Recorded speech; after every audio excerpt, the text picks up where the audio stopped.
मटर, सेम और तिपतिया घास मटर परिवार की 18,000 इस परिवार की अधिकांश प्रजातियां, जिनमें ये तीनों भी शामिल हैं, नाइट्रोजन स्थिरीकरणकर्ता के रूप में जानी जाती हैं।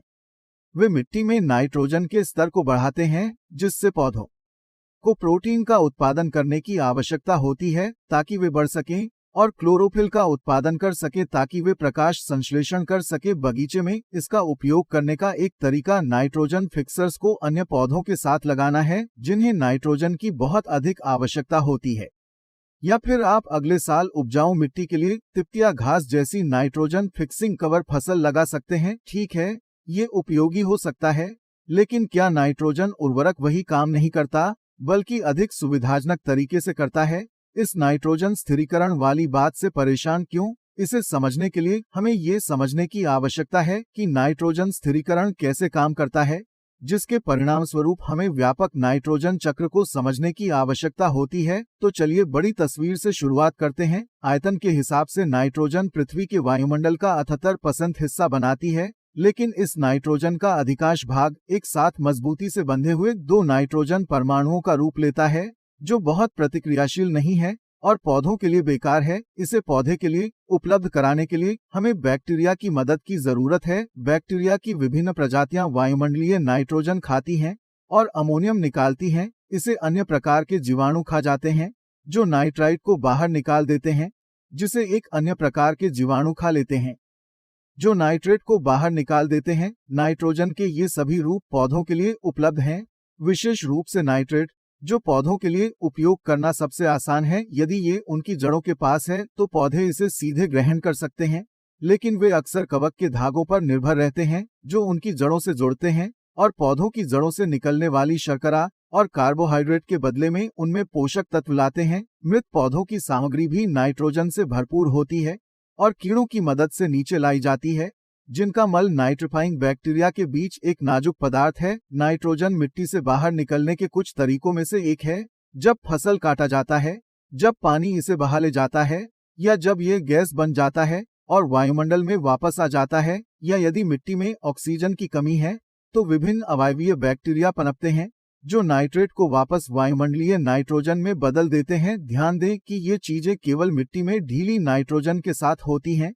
जीवों के अंदर नाइट्रोजन के साथ नहीं। ठीक है, तो हम जानते हैं कि नाइट्रोजन चक्र काफी हद तक मिट्टी में जीवन पर निर्भर करता है। उनके बिना पौधे काफी उदास होंगे। लेकिन आपने देखा होगा, यदि स्थिरीकरण प्रक्रिया बैक्टीरिया द्वारा की जाती है, तो नाइट्रोजन स्थिरीकरण करने वाले पौधे इसमें कहाँ फिट होते हैं? विश्वास करें या न करें, नाइट्रोजन स्थिरीकरण करने वाले पौधे नाइट्रोजन स्थिरीकरण नहीं करते हैं, बल्कि वे बैक्टीरिया के लिए आवास बनाते हैं। इस तिपतिया घास के पौधे की जड़ों में छोटी छोटी गांठें होती हैं, जिनमें भारी मात्रा में नाइट्रोजन स्थिर करने वाले बैक्टीरिया होते हैं। ये बैक्टीरिया जो अमोनियम बनाते हैं, उसे धीरे धीरे पड़ोसी पौधों और सूक्ष्मजीवों के उपयोग के लिए मिट्टी में छोड़ देते हैं। जब पौधा मर जाता है, तो बैक्टीरिया मिट्टी में फैल जाते हैं, जिसके परिणाम स्वरूप भविष्य के पौधों की नाइट्रोजन आवश्यकताओं के लिए प्रचुर मात्रा में बैक्टीरिया सहयोगी बन जाते हैं। क्या आप जानते हैं कि मैंने पहले कैसे कहा था कि पानी मिट्टी की नाइट्रोजन को अपने साथ ले जा सकता है?